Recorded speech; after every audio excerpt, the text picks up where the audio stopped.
Ya, pemirsa, visual yang kita saksikan saat ini adalah visual di area Ballroom Nasdem Tower. Kita lihat tadi beberapa waktu yang lalu pasangan Anies Baswedan Muhaimin Iskandar tiba di Nasdem Tower, disambut dengan simpatisan, relawan Partai Nasdem, dan juga yang pasti disambut langsung oleh Ketua Umum Partai Nasdem Surya Paloh dan jajaran petinggi Partai Nasdem lainnya. Di dalam ballroom ini nanti akan ada sedikit acara singkat begitu sebelum nanti berangkat ke gedung KPU RI.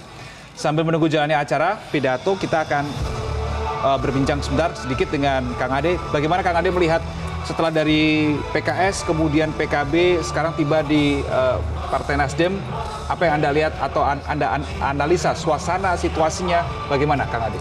Ya, suasananya luar biasa ya, antusiasme dari partai-partai kemudian juga masa pendukung ini luar biasa.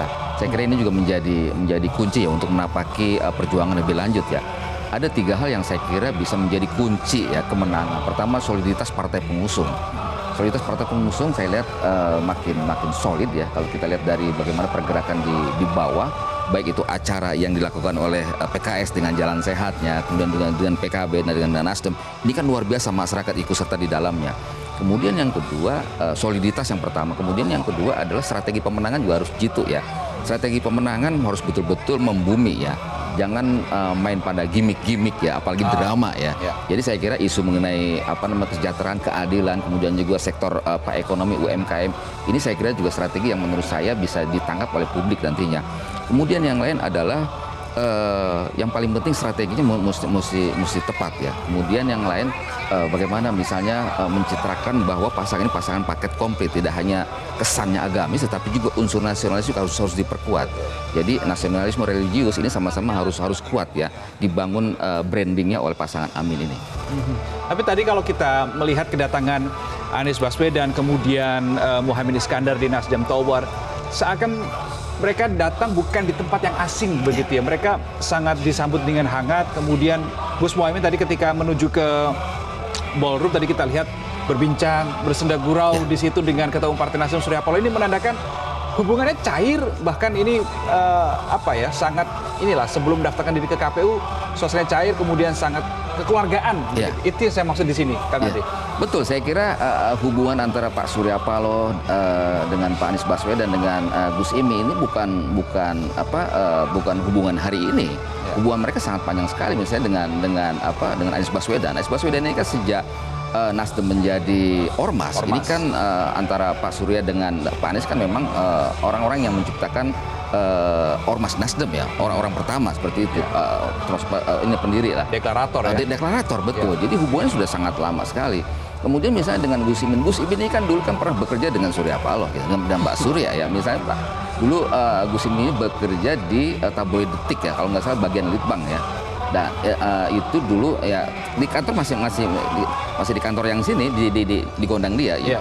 Jadi hubungan antara ketiganya hubungan yang menurut saya secara kesejarahan cukup panjang. Bukan hal yang baru berarti ya? Bukan hal yang baru, sehingga kalau misalnya kelihatannya tiga tokoh ini sangat cair ya bisa kita pahami, dan ini modal bagaimana 3 tokoh ini kemudian memenangkan pasangan Amin ya untuk tampil pada Pilpres nanti dengan didukung dengan PKS misalnya seperti itu. Oke, tadi kalau kita berbicara koalisi lain yang tadi Kang Ade bilang koalisi gemuk begitu lebih sulit untuk menemukan titik temu karena banyak dorongan kepentingan di situ. Tapi di sini hanya ada 3 partai, ada Nasdem, PKS dan PKB, sifatnya cair, kemudian lebih mudah untuk menemukan titik temu di situ. Ini apakah artinya mereka dalam saat yang pertama adalah mereka bebas kepentingan, kemudian yang kedua adalah mereka lebih siap, lebih solid, seperti itu, Kang Ade?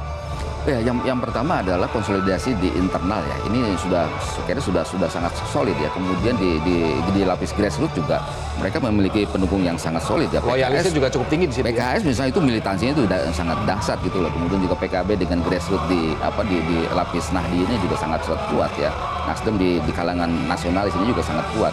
Jadi ini menurut saya sebuah upaya bagaimana membangun keindonesiaan kita lebih bagus lagi ya. Jadi ada kelompok nasional, ada kelompok agama. Ini 2 pilar yang menurut saya bisa menciptakan Indonesia maju lebih baik lagi. Oke, momen pendaftaran ini kan menjadi momentum pintu masuk untuk menuju ke Pilpres 2024 secara formal begitu ya. Nah, tentu yang dinantikan publik adalah bukan lagi tadi seperti yang Kang Ade katakan gimmick ataupun drama, tapi lebih pada program begitu. Ini yang menjadi tantangan bagi pasangan Amin ke depannya setelah resmi mendaftarkan diri di KPU RI ya.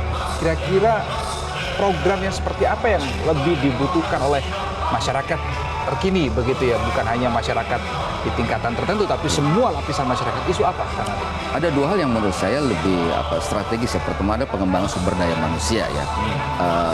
Pengembangan sumber daya manusia ini menjadi kunci segalanya, menjadi kunci kemajuan ekonomi, menjadi kunci kemajuan sosial, budaya dan sebagainya.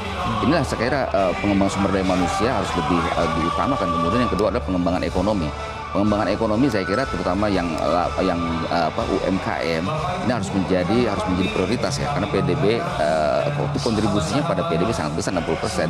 Kemudian di tingkat tenaga kerja juga yang terserap di UMKM ini kan cukup besar, sekitar 12 juta tenaga kerja.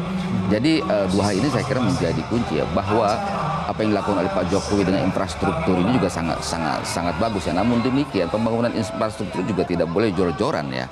Harus betul-betul ada studi kelayakan dan sebagainya. Karena kalau kita lihat misalnya di beberapa kasus pembangunan infrastruktur juga tanpa didahului dengan kajian yang matang, ini juga akhirnya sekarang mangkrak juga gitu loh. Tidak berfungsi apa-apa.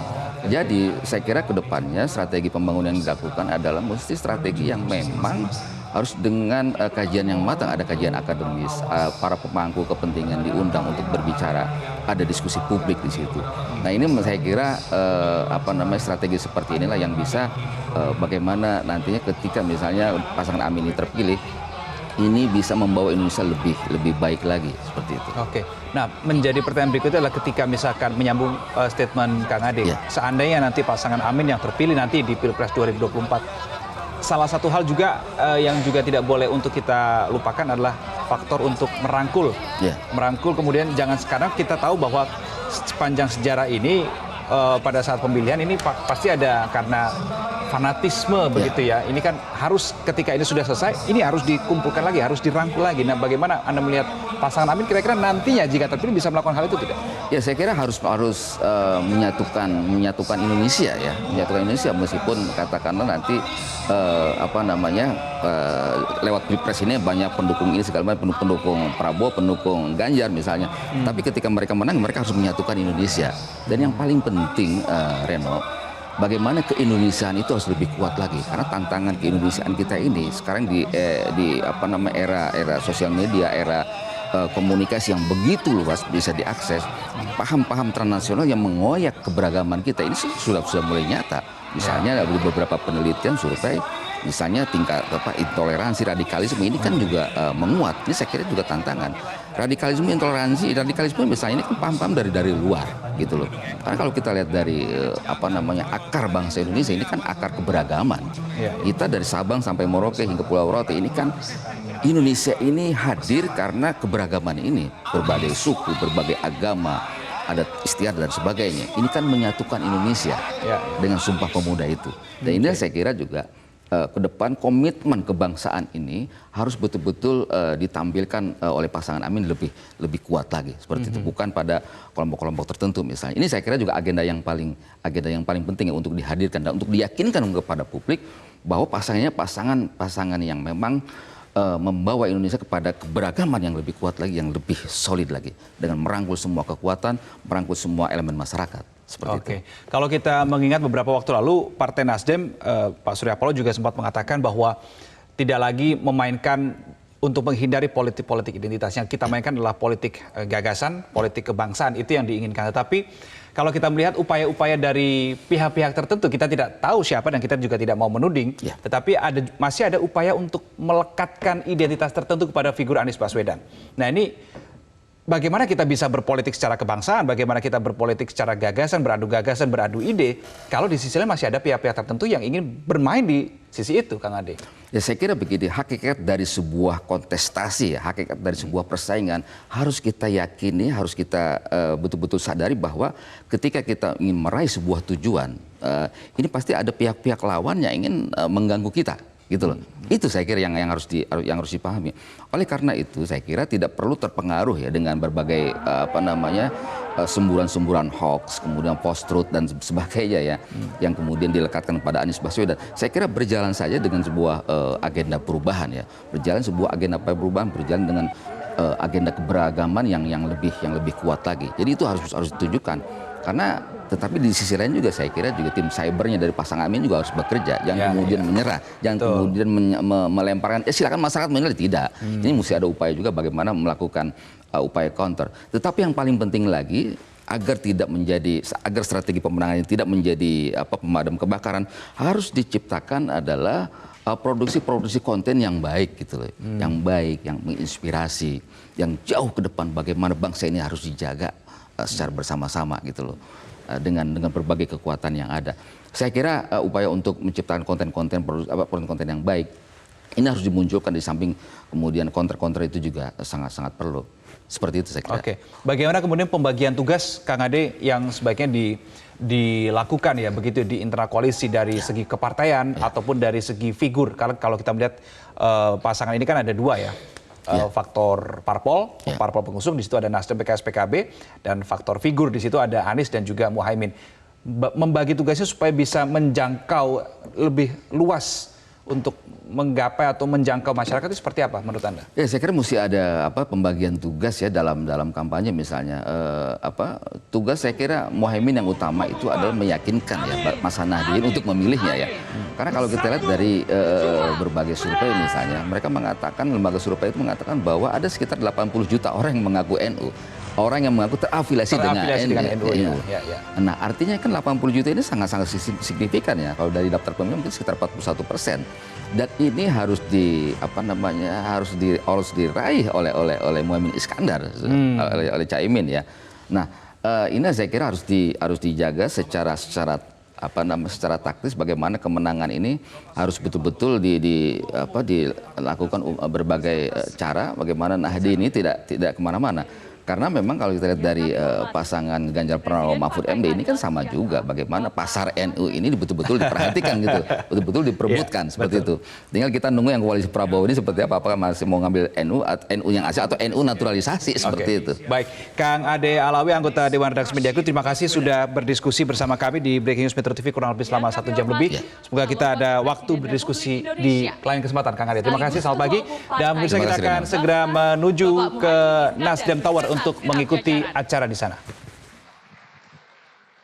Menyambut yang kami hormati tokoh lintas 6 agama dari Islam, Katolik, Kristen, Buddha, Hindu, dan Konghucu. Tepuk tangan. Dan tentunya yang kami hormati tim Badan Pekerja atau Baja Amin. Jelajahi cara baru mendapatkan informasi. Download Metro TV Extend sekarang.